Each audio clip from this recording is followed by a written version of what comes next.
శివునకు తండ్రి రఘునాథునకు కన్న తల్లికి చిన్నతనము నుండి పెంచి పెద్ద చేసిన మేనత్తకు తన జ్యేష్ఠ సోదరునకు నమస్కరించెను. అటుపైన పాఠకులకు నమస్కరించి తన గ్రంథమును ఏకాగ్ర చిత్తముతో పారాయణ చేయుడని ప్రార్థించెను.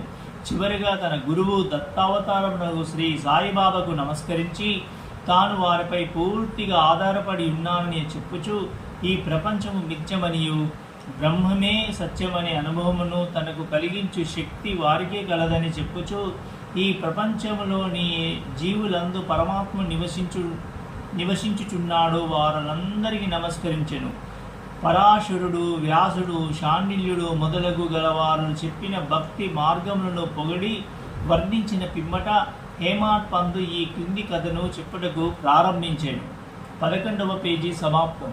శ్రీ సచ్చిదానంద సద్గురు సాయినాథ్ మహారాజ్ కి